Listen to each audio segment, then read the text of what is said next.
Afternoon, welcome, and thank you for joining us for today's webinar. I'm Stephen Ruckman, Managing Director of the SNF Agora Institute. And for those of you who may not know us, we are an academic center and public forum at Johns Hopkins University that is dedicated to improving and expanding civic engagement and informed, inclusive dialogue as the cornerstone of global democracy. SNF Agora is delighted to be hosting this discussion in conjunction with the release of a new report by SNF Agora's visiting fellow, Daniel Stid, entitled Taking Democracy for Granted, Philanthropy, Polarization, and the Need for Responsible Pluralism.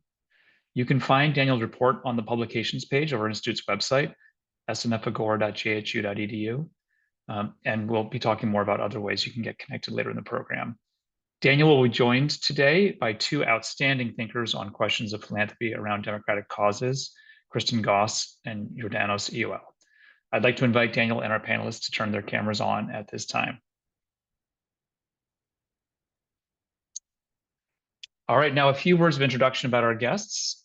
Those of you who know Daniel or who read his great report know that he has extensive experience at the intersection of philanthropy and democracy. He is currently the executive director of Lyceum Labs, a new charitable venture dedicated to improving the quality of political leadership and party politics in the US.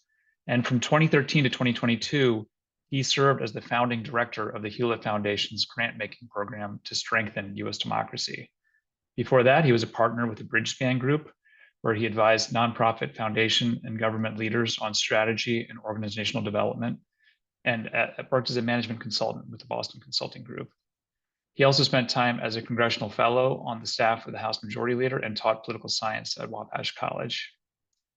Joining Daniel, first I'll go with Kristin. Kristin Goss is the Susan B. King Distinguished Professor of Public Policy and a professor of political science at Duke University's Sanford School of Public Policy.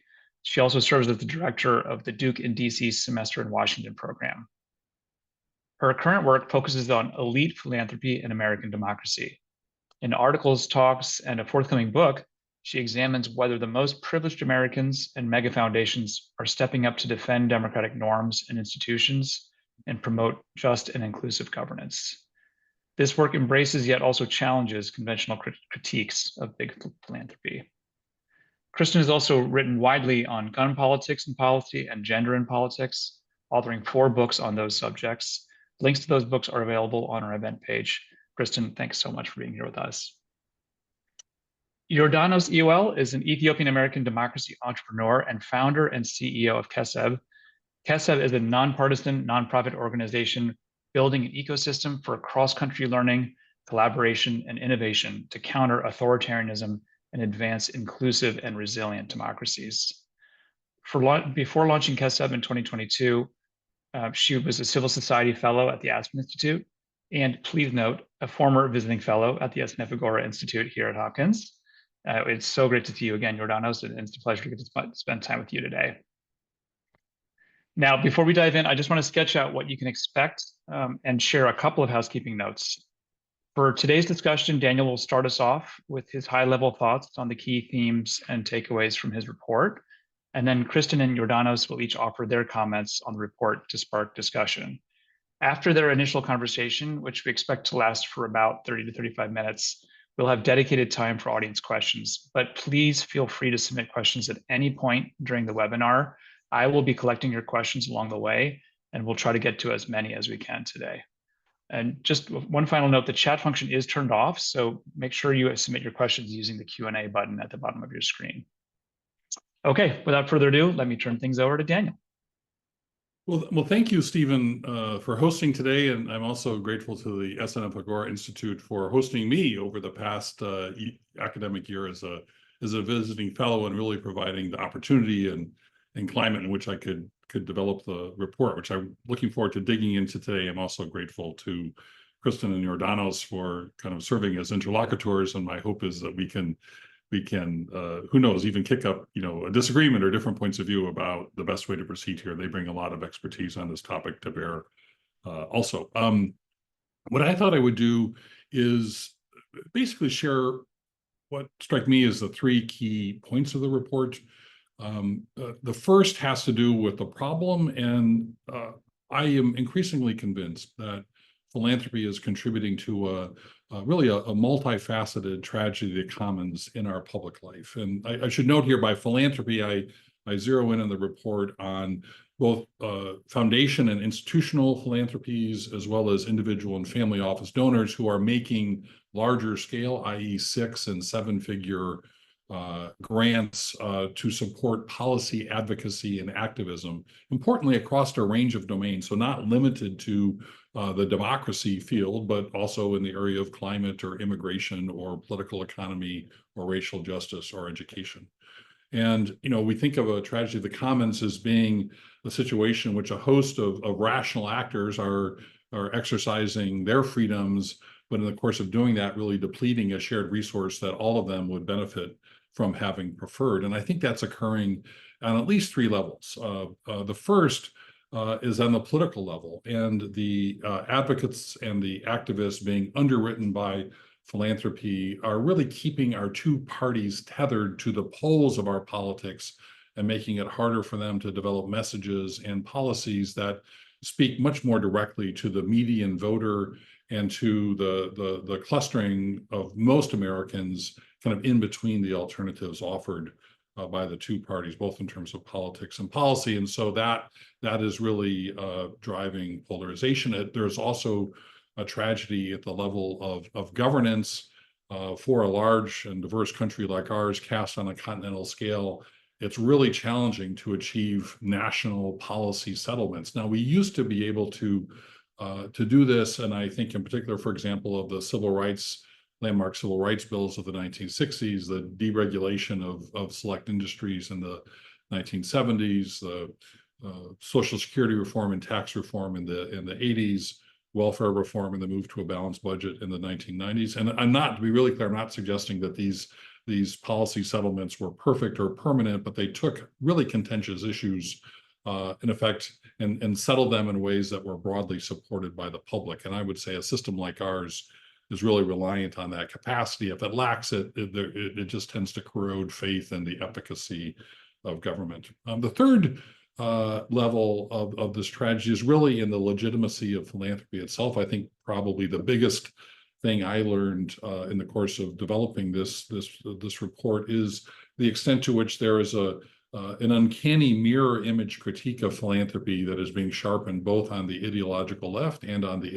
ideological right that seeks to rein in the range of things that is legitimate for philanthropy to fund, and in some cases even undermine the regulatory freedoms and legislative context in which philanthropy operates. And I think that those critiques are only going to increase so long as the current circumstances prevail. So that's the first point. The second point has to do with the solution. I propose, in essence, the solution is pluralism. And what do I mean by pluralism? I define it both as a set of facts and a set of values. The facts of pluralism are really the presence of multiple and cross-cutting dimensions of difference based on economic class and interest and race and ethnicity and region of the country, the communities where we live, the political and ideological outlooks we have, the different associational affiliations.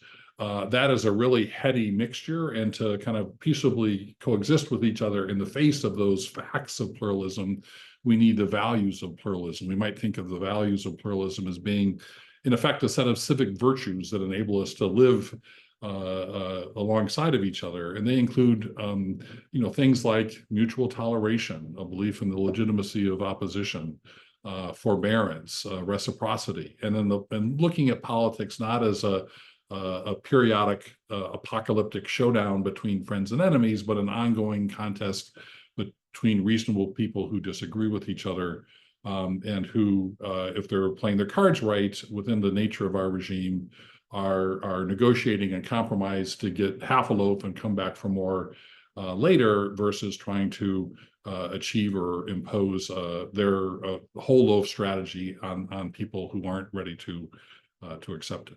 Now, the reason I think pluralism is critical here is that it's really woven into the nature of our regime. I talk about the importance of developing what I call Madisonian majorities, i.e. not 50% plus one for a fleeting period of time, but broad and enduring majorities of 60 and 70% that endure over time. That's really how we get things done nationally in ways that are more or less stable. I also talk about the need for Tocquevillian patterns of association. It really was in the context of our associational lives that Americans learn and get to practice and eventually master those civic virtues that are part and parcel of pluralism that we just talked about. And insofar as philanthropy has inadvertently, in some cases, intentionally in others, undermined that our associational lives and our civic infrastructure, that's a problem. So let me turn now to the third key takeaway, which is, and I'll just put it this way, philanthropic pluralism is not enough. And by philanthropic pluralism, I mean this notion that the way for philanthropists to support pluralism is just frankly to let it rip and to pursue in an unfettered way their particular missions and agendas. That is a point of view that reasonable people put forward a little over a year ago. It included a coalition of about a half dozen philanthropic leaders, ranging from Darren Walker of the Ford Foundation out of the progressive left to Brian Hooks, who leads Charles Koch's Philanthropy Stand Together on the right. It included the heads of the Philanthropy Roundtable and the Council on Foundations. And they argued, I think rightly, that pluralism is key to a healthy liberal democracy in the US. So far, so good. That philanthropy has an important role to play in supporting pluralism. Again, I agree with that. It's the third point where I step off the train, and this is this notion of, again, unfettered pluralism is the answer. I think unfettered philanthropic pluralism has brought us to where we are today. And so in lieu of that, I propose the answer is what I call responsible pluralism. Responsible in two senses of that word. Responsible in the sense that funders, in exchange for the remarkable degrees of autonomy and initiative that our liberal democracy accords them, recognize and take responsibility for the health, their fair share of responsibility for the health of our liberal democracy and the pluralism that undergirds it. I also think philanthropy needs to be responsible, in a second sense, which is those of us from the outside looking at it need to be prepared to hold philanthropists to account as to whether or not they're discharging this obligation to leave our liberal democracy in the pluralism that undergirds it in better shape than they found it. So in terms of how to operationalize responsible pluralism, I outlined 6 concrete steps that all funders can take. I won't review each of those here. The one thing I'll say is that 5 of the 6 steps have nothing to do with what is being funded and have everything to do with how it is being funded. And so, it's not like every funder needs to suddenly focus on democracy and civic life as a field of philanthropic endeavor. But I do argue that they need to go about their work in different ways. They need to incorporate, first of all, they need to acknowledge that there is a problem and one that they have a fair share of responsibility to help solve. They need to build in different viewpoints and perspectives and partners, both internally into their decision-making on grants, externally into the partnerships and the coalitions that they form. I think really importantly, they need to grant the initiative to the grantees, not just funding. More and more foundations are kind of imposing a particular worldview in a broader strategy and look at grantees as vendors meant to execute that. That is a pluralism killing practice. And then also, I think it's really important for funders to look much more not at what they can accomplish in the next year or two, which I think pulls them into the political fray, but much more about what they can accomplish over a period of a decade or more, where philanthropy really is uniquely advantaged as an engine of change. Now, there is room for a subset of funders to dig into to support democracy and civic life and pluralism more directly, and we can talk about that. But I guess the key thing I would say about the 6 steps of responsible pluralism is that most of them are ones that all philanthropists can take regardless of their field of endeavor. So with that, rather than extending my time here, I will turn it back over to Stephen. I don't know who's up next, but look forward to the discussion that ensues from this. Thank you so much. And I think up next, we have Kristin. Okay, great. So first, Thank you so much for having me today. This is really exciting stuff. And Daniel, let me just start by saying this is a really thoughtful and really powerful paper that tackles some of the core questions, not only about philanthropy today, but for philanthropy today, and really for the rest of us. So you do so many things well. I think you make a persuasive case that philanthropy and I guess its grantees have been part of the problem and that they can also be part of the solution. I think you do a great job making the case for a revival of civic pluralism while also acknowledging critics who say that it's kind of a feel-good project to keep existing bad systems in place. I think you give us an unparalleled peek inside an actual foundation as it strives to remain centered in both senses of the word, while being buffeted by some of the political chaos surrounding it and some of the assaults on democratic norms that cut to the heart of what your project. And you offered practical recommendations based on your own foundation's experiences and reflections that will be incredibly helpful. So I learned a lot. I was challenged a lot. I will be staying up late a lot thinking about this as I continue kind of making my way through my own work. This is really difficult stuff, but really important. So I'm going to start just really general. As I read, I kept feeling like the underlying narrative was familiar to me. And the reason it was familiar to me is because it's the narrative that I grew up with.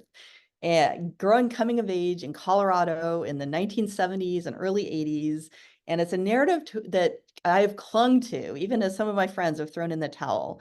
And in this narrative, America is this wonderful place full of good, sensible people. And sure, we have some kooks and sure, we have some disagreements, but we work through them relatively amicably and in an unfettered marketplace of ideas. And then we go faithfully vote. And through these processes of deliberation and voting, good people's wisdom sort of prevails. And, sure, this country has some horrendous stains on its record, but, it's a new day and the moral arc is bending toward justice and democracy's on a roll. And I think it was very easy for someone of my generation and of my, the place in all sorts of senses of the word where I come from to believe this. But I think what has been hard over the last few years is for me, has been to, really question this very comforting narrative and wonder if it's kind of become sort of a poor rendition of where we're at now.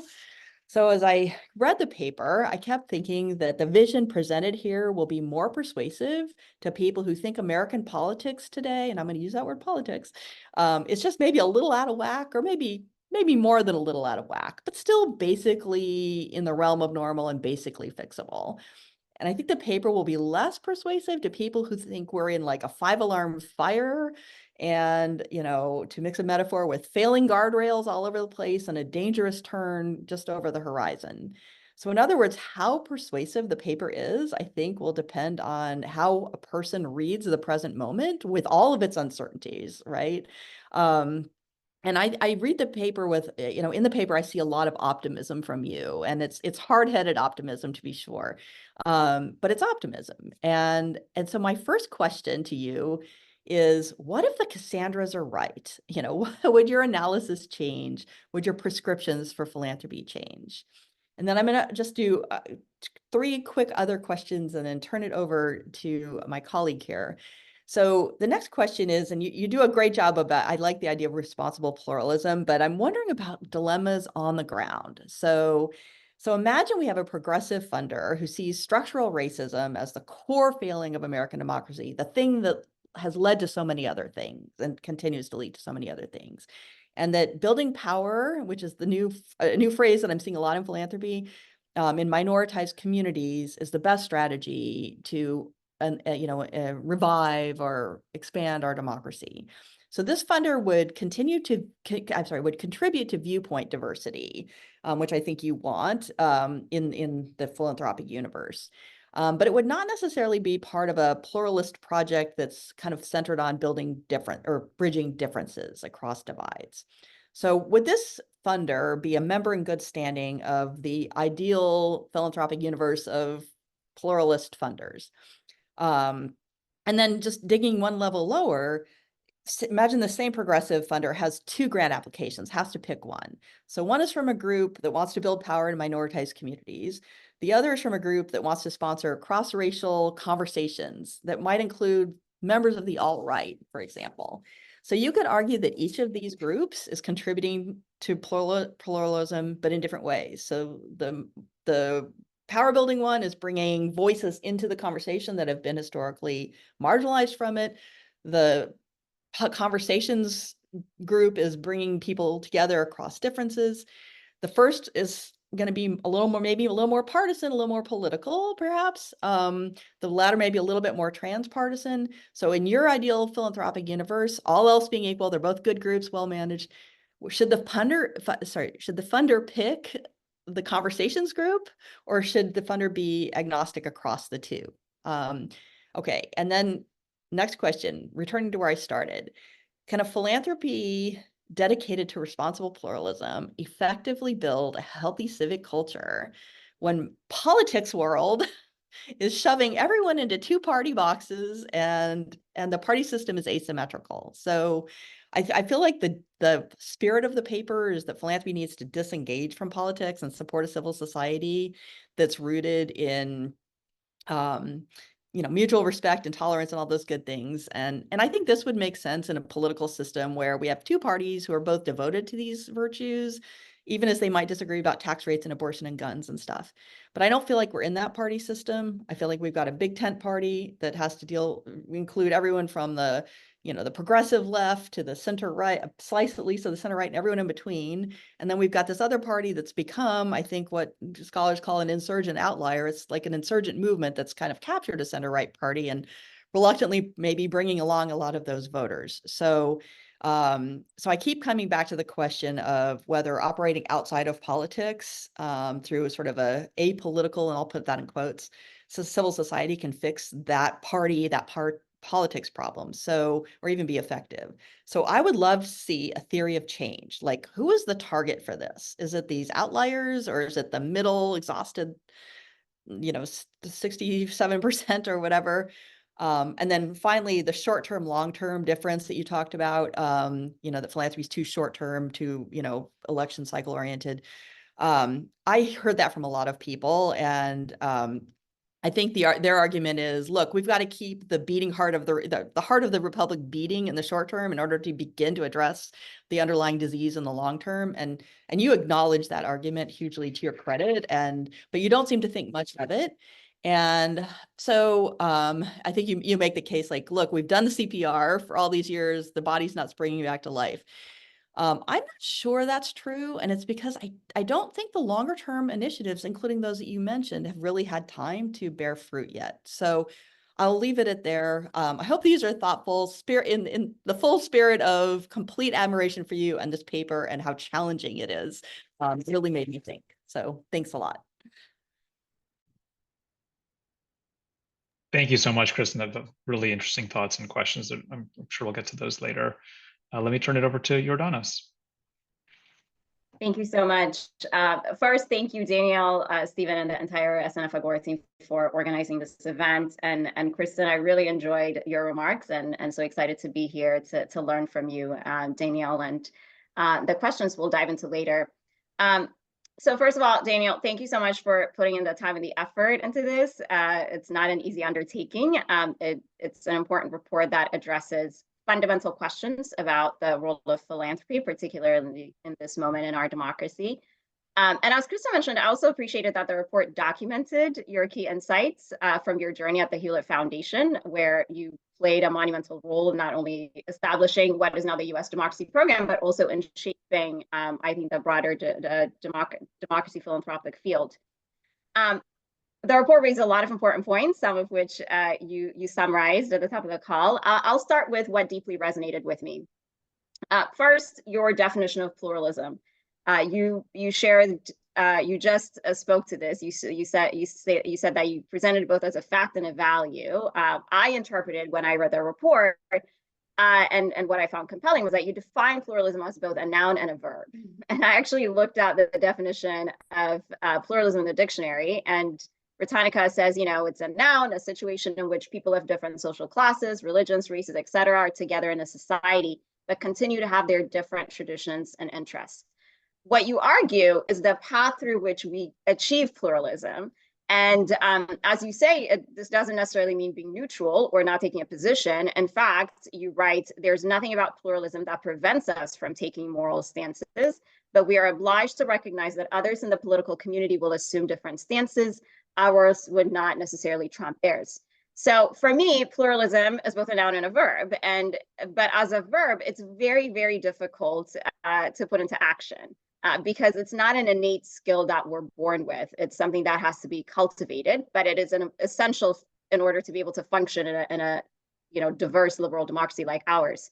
So then this sets the stage. Okay, then how do we cultivate our individual and collective capacities, our knowledge base, our capabilities in order to work towards and practice pluralism? And I think that's what you start exploring in the report in terms of where philanthropy can engage. The second point that resonated with me is that you do make a strong case for civil society and highlight both the historical as well as current role that civil society plays in strengthening American democracy through building trust, through advancing social progress. And I don't think we should take this for granted. I think it's really important that we continue to underscore this point. And then I also appreciate that you make a strong case for continued role of philanthropy in sustaining and growing civil society. You advocate for effective philanthropic practices that are essential to this, right? From taking a long-term view, as you say, think in decades, not in years, providing multi-year funding, supporting field building efforts, network building, insight generation, as well as experimentation. And while these aren't necessarily new concepts, I think what you've done is you've demonstrated how you took these concepts and then operationalized them into your model at the Hewlett Foundation, which I think provides concrete examples for others who are looking for a bit of a playbook. So now in the spirit of being critical friends, I would also love to touch upon 3 areas that I either would have liked to see highlighted more or where I have a slightly different perspective. So the first is, I would call on philanthropies to articulate their values and commitment to democracy more explicitly. In your Hewlett case study, you were clearly driven by a vision and a set of values around pluralistic democracy, which you articulated in the paper. But either as a first step or a pre-step to the 6 that you've outlined, I think it's important to call on philanthropists to begin at the level of values and vision. And this doesn't mean reinventing the wheel and coming up with disparate definitions of democracy. And in fact, I see this as an opportunity, as you articulate, for philanthropies to actually come together and collectively take a shared stance. But articulating clear values is really important, because part of the confusion about the current crisis of democracy, both here in the US and globally, is that both champions for democracy and opponents of democracy claim that they are defending democracy, right? Therefore, before delving into specific strategies or areas of focus for democracy, including in what to fund, it's important for philanthropic institutions to state what it is that they're actually advancing and what values they're holding themselves accountable to. And then I think this informs steps 1 through 6, as you outlined, including opportunities to forge broad coalitions where there will naturally be disagreements on policy interests, but starting from a shared definition and set of values to a pluralistic democracy. Second, I, again, unequivocally agree with you with the statement that you have in the report, which is that philanthropists must be responsible stewards of our democracy. And for me, this doesn't mean only through their democracy funding from a programmatic area. In fact, I think, and you referenced this earlier, that it should be something that can be embedded. Certainly, it could be a vertical, but it could also be embedded in other issue areas, because it is really the issue that undergirds all other issues. Where I have a differing perspective is on the role of philanthropy around building resistance against illiberal and authoritarian movements and ideology. And I think, Kristin, I don't want to speak for you, but this is what I was taking away from your speaking as well. I think U.S. philanthropy, particularly in this moment, actually needs to be more bold. I think it needs to take more risks to defend and strengthen liberal democracy, especially through civil society.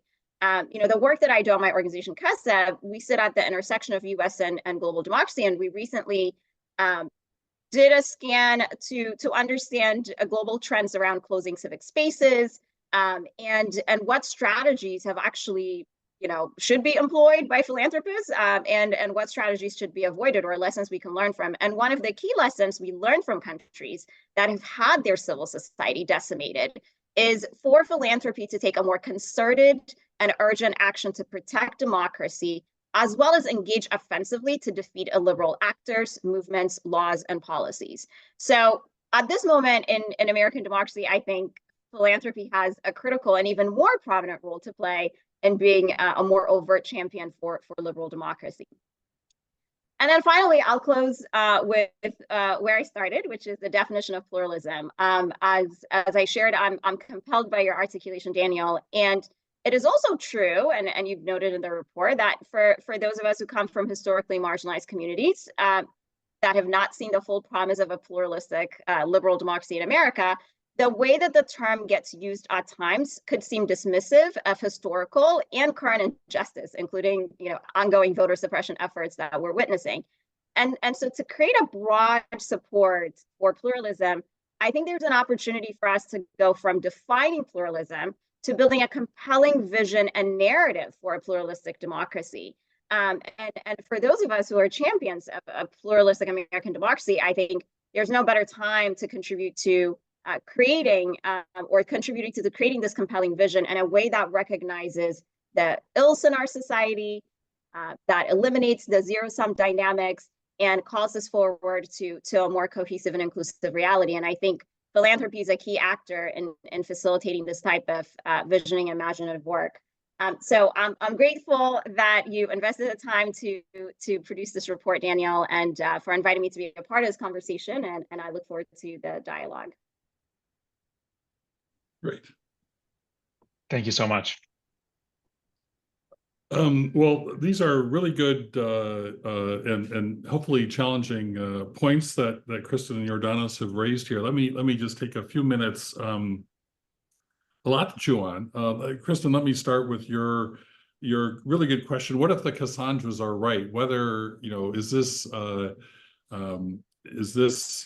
American politics a little off key but not completely off kilter, or is it at risk of collapse? And I, like you, I think we come from similar backgrounds in terms of the generational view and the outlook that we had coming out of it, which I think in my case leads to some optimism. What I would say is,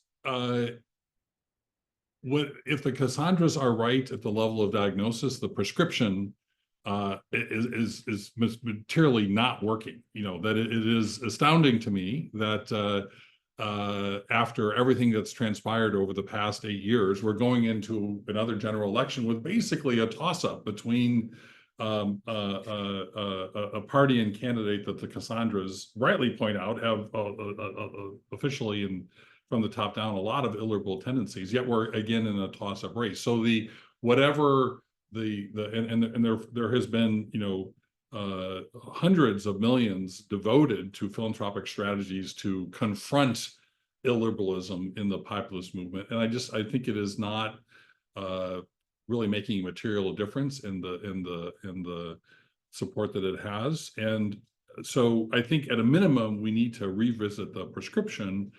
In the coda, I talk about a kind of alternative set of approaches that don't compromise on civic space and the need for free and fair elections. And I think that allows for a screening mechanism to avoid some of these uneasy dialogues that both of you pointed to, but that there is a lot more, I think, legitimate swaths of opinion that have been written off by the Cassandras, and that we need to find a way to engage. And that's where I think responsible pluralism presents an answer. Now, you asked some really good questions about, and I think in particular, and this is a question that's come up from a range of people, which is, so are you saying that if we want to advance racial justice, we need to work with people on way on the other side who not only don't share that commitment, but are working to undermine the system or could be seen as a threat to it. And what I would say is between that far player, there's a broad swath of opinion that I would argue advocates of racial justice need to enlist and engage and work with to realize their goal of a more racially just society. So this isn't to say that, people on the right need to go all the way over to the progressive left, or people on the progressive left need to go all the way over to the MAGA right to find their coalition partners. But they do, I think, need to reach much more out to and across the median of our political system to gather the coalition that they need to realize their longer term agenda. I don't think the first 5 steps of responsible pluralism that I lay out here do not, in my mind, imply or require funding of bridge building or pluralism or this kind of dialogue that often leaves people feeling very uneasy. I think there are choices to make in that 6th step for the funders who take it. That is a perfectly legitimate kind of outlet for philanthropy. What I do think is that in those first 5 steps, funders who might hold very strong views on the right and left will help themselves and their cause by expanding the coalition of people participating in it. So that, I think, is the Big Tent Party. I'll just note here, I was struck and really appreciated watching the 2 conventions this summer that I think you saw in the Democratic National Convention, a really refreshing modeling of this sort of positioning of a broadly expansive and inclusive patriotism that doesn't ignore the parts of our history and the challenges our society face, but also combines that with a belief in the country and the optimism of what we can accomplish working together that I think is broadly refreshing and appealing, and I think will be helpful to the candidate or party espousing that. And needless to say, we didn't see that kind of broadly inclusive optimism at the convention earlier that focused much more on American carnage. So anyway, so I think broadly agree. I do feel like there are the degrees of freedom that funders want to retain to advance particular causes, I think, are there in responsible pluralism. I guess what I'm calling them to is to ask the question more concretely: what would it take for us to get to a Madison majority where our vision of a good society is more effectively realized? Yordanos, on the different points that you've made, I really concur, and this is frankly a learning and a misstep is not the right word, but a forced evolution and a sharpening of our thinking and our pencils, if you will, at the Hewlett Foundation.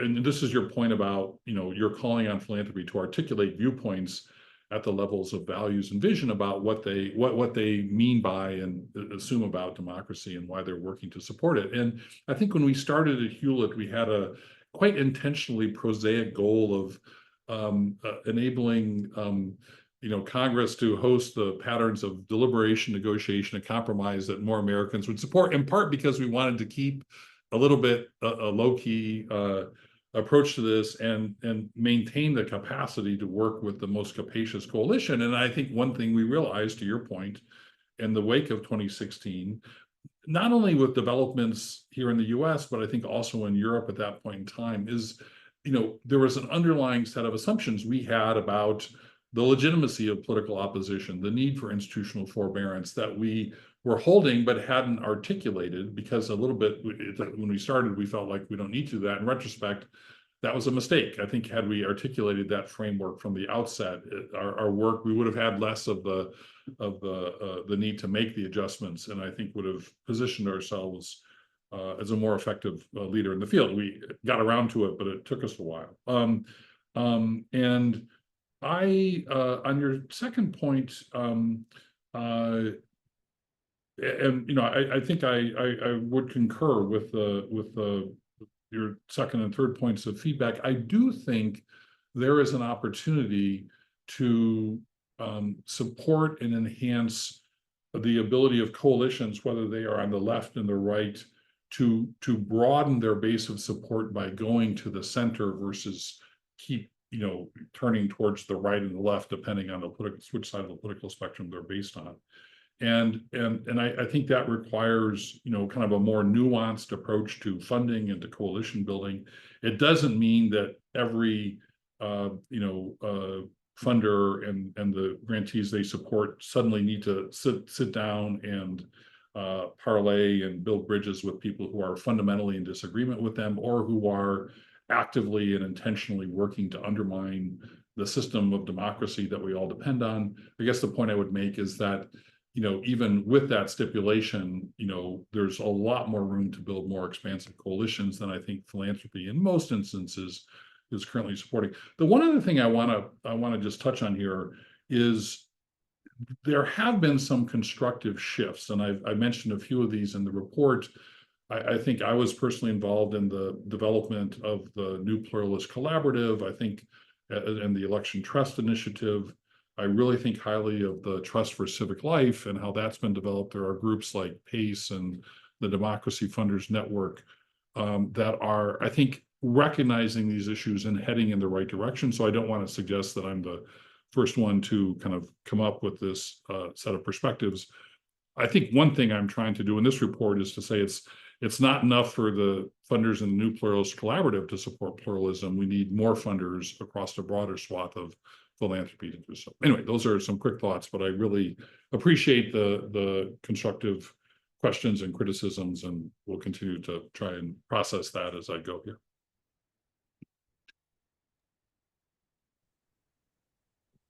Great, those are really great responses. Thank you, Daniel. And we are starting to get questions from the audience, so I'll, feel free to pose your questions in the chat.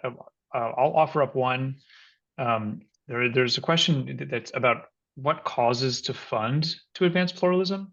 And you had mentioned in your report, Andrew Carnegie's investment in libraries, which is genius in that they are themselves sites of pluralistic thinking based on what they house.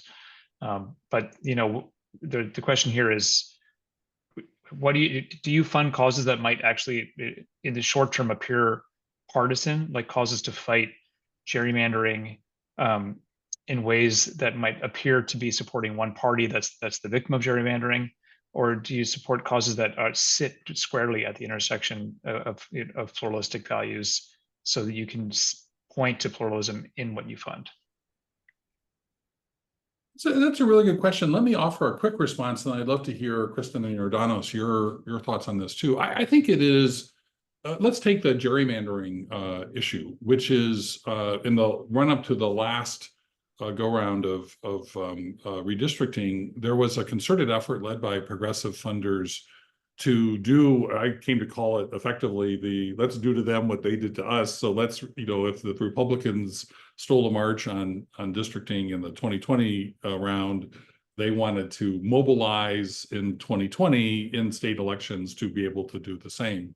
And that, I think, was pretty openly and nakedly partisan, even though it was all done within the confines of a 501c3 effort. There was another effort, though, and Yordanos, as I recall, you may, when you were at New Profit, have underwritten this effort. There was, in my home state of Michigan, there was what I think was a truly organic and grassroots demonstration of the kind of civic power of citizens saying enough is enough. A young leader named Katie Fahey, as I recall, largely through a Facebook group, mobilized Michiganders to kind of come forward and to insist upon a different approach to nonpartisan redistricting.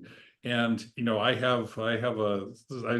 this really came home to me when I was up recently visiting a second cousin who lives up in the northern part of Michigan, who's a retired librarian, and she was mobilized into action around getting this kind of, I think it was a ballot measure, passed by Katie Fahey and the network she led on Facebook. So to me, that is an example of a particular strategy that can be pursued for partisan political ends or for citizenship and pluralistic ends. And I think the latter is the sort of thing that we need more of. But anyway, Yordanos and Kristin, I'd be curious with your thoughts on this.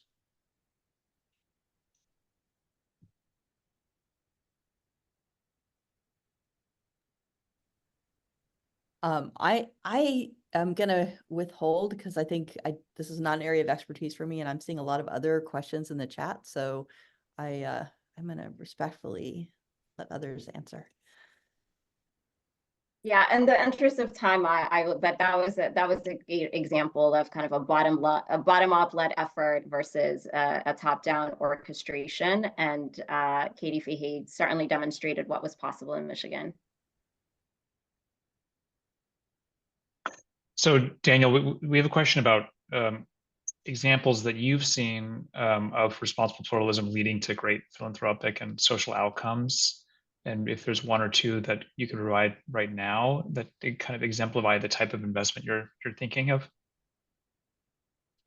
Sure. I think there are a number of groups, and I would include Yordanos's group Keseb here. I'm not presuming that you see what you're up to and would describe it in terms of pluralism, but I see the kind of work you're doing not only in the US, but in South Africa and Brazil, reflecting a broadly pluralistic sensibility. I think in terms of and the level of pluralism, I think there is a real powerful body of work being led by Interfaith America, both in higher education and more broadly in civil society that Ibu Patel has been spearheading, which I think is really pointing us in the right direction. I think Danielle Allen, who's a professor at Harvard, has led a couple of really promising initiatives. One she co-led with Stephen Heinz and Eric Liu, under the auspices of the American Academy of Arts and Sciences, the Our Common Purpose report, which I think reflected not just a set of initiatives, but a focus on spurring and stimulating them in civil society, and really balancing the necessary critique with the sense of reflective patriotism that I think this kind of pluralism demands. Danielle also led with Paul Carise at Arizona State a really constructive project called Educating for American Democracy, which provides a framework for civic education that school districts and states can pick up on and run with in ways that, again, hold these things in tension versus choosing one or the other to emphasize that. Those would be some examples I'd mention.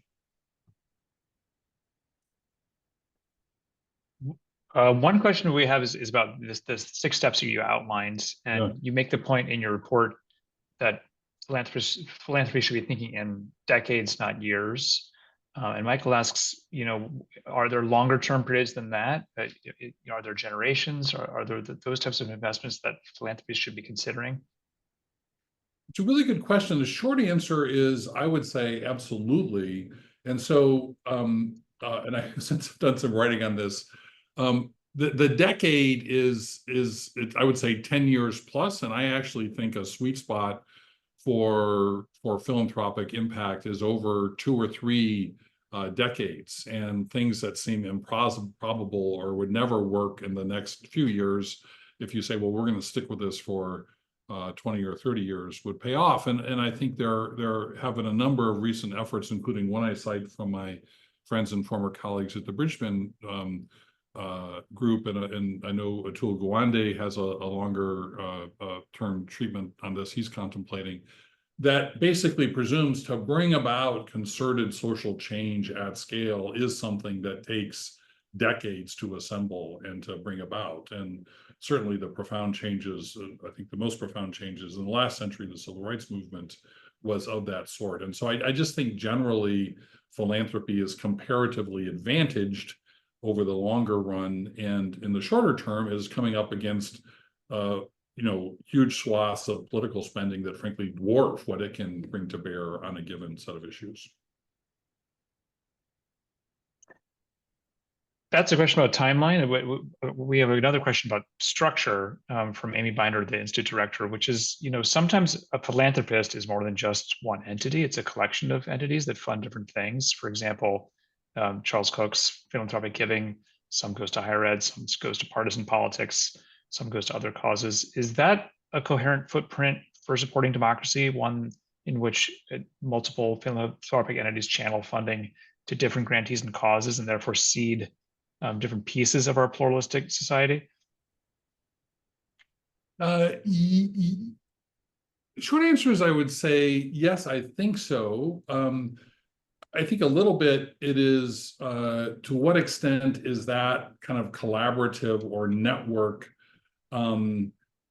supporting and enhancing a range of different approaches, or leading people who would otherwise fund in a more dispersed, broader coalition to kind of zero in on a few specific organizations. There's been some great work, and Kristin, I'm suddenly blanking on the gentleman who did it. It was a student of Theda Scotch-Bowles who's worked in the Department of Labor, looking at comparing the Democracy Alliance and the philanthropy that was assembled under that rubric with that assembled under what used to be called the Koch Seminar Network. And what he discovered was that the Koch network tended to focus on a smaller number of organizations with larger, longer term swaths of funding that I think enabled those organizations to pursue a range of things. The Democracy Alliance tended to have funders working across a whole bunch of different causes that didn't, in this particular perspective, amount to much. I think the one thing I would say, and I think really is the open question for these kind of philanthropic networks and collaboratives,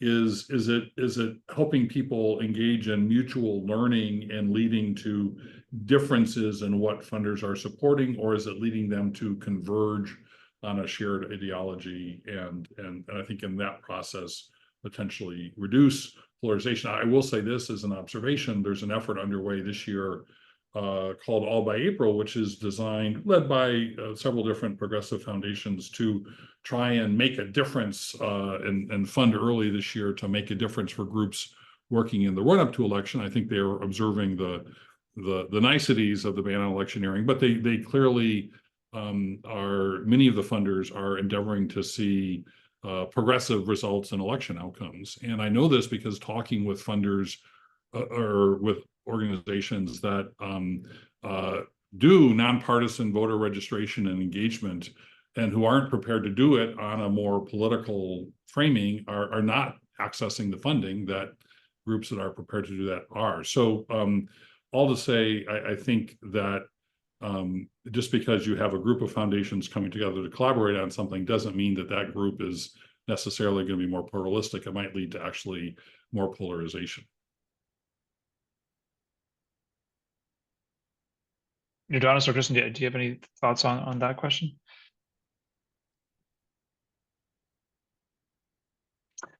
Okay, well, we have questions continue to come in.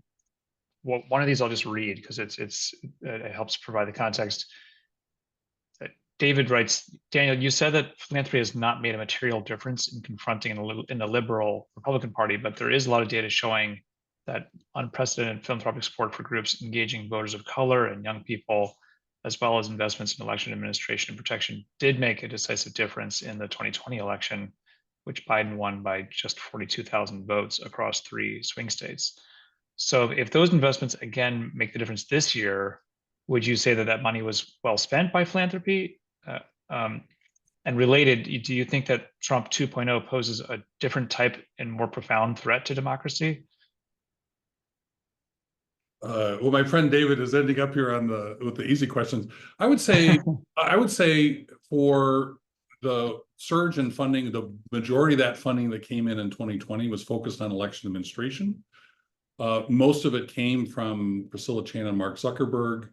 It led to, even though I think it was freely made available to people across a range of jurisdictions, the reaction against that funding led, I think, upwards of 25 states, including most of the key swing states, to ban philanthropic funding in support of election administration in this election. So, that was a bullet that could be fired once. And I think the way that it ended up getting deployed, led to this kind of backlash.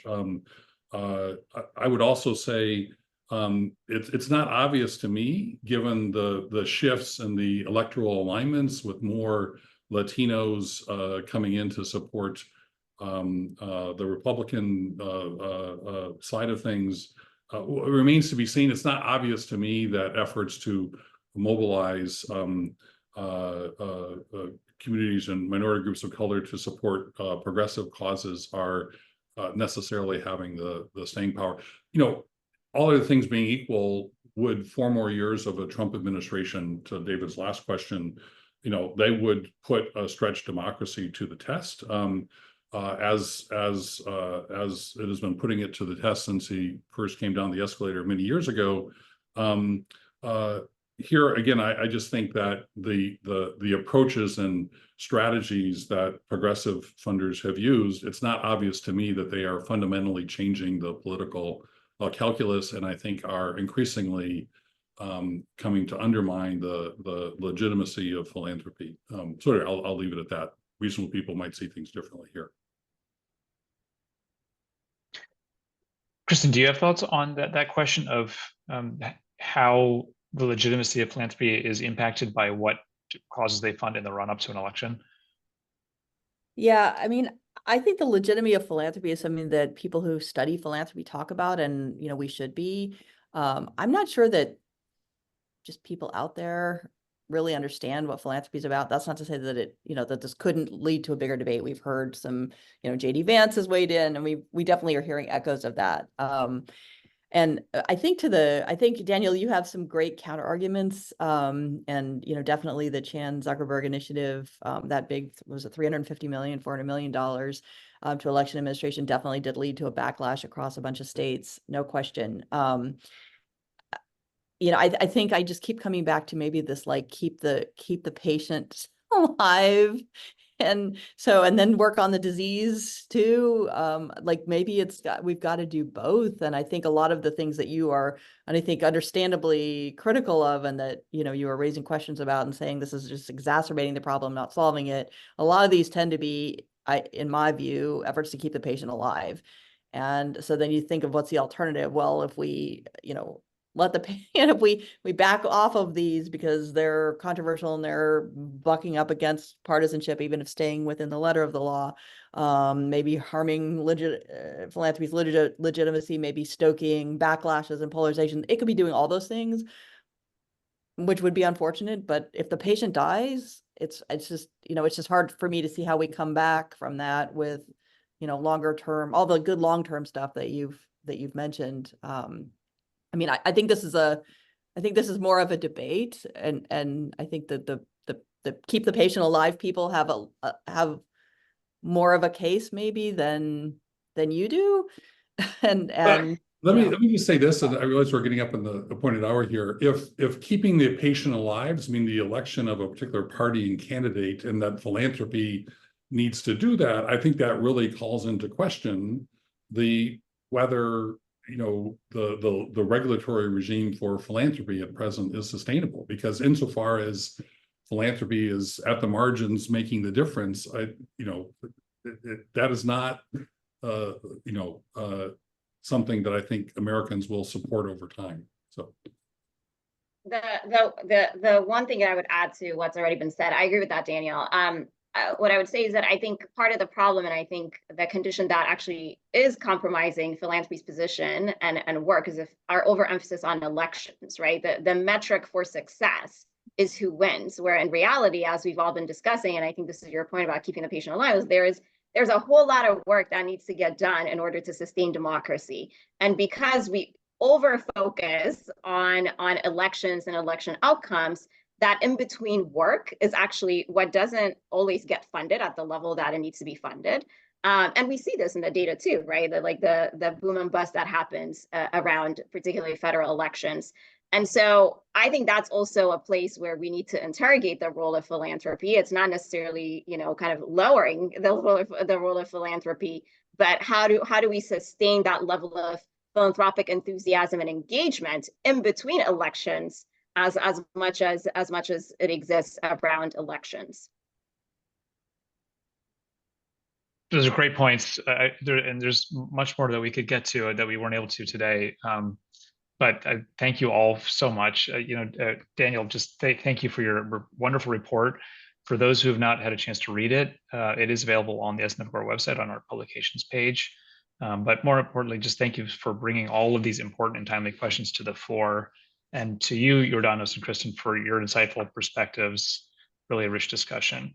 If you all liked this discussion, those of you watching and want to join future SNF Agora programs, we encourage you to sign up for our newsletter and to check out our event page, snfagora.jhu.edu/event. And if you want to replay parts of this webinar, there will be a recording made available on our website and on our Institute YouTube channel in the coming days. So stay tuned for that. But I think we have to wrap it here. So thank you again to everyone and enjoy the rest of your day.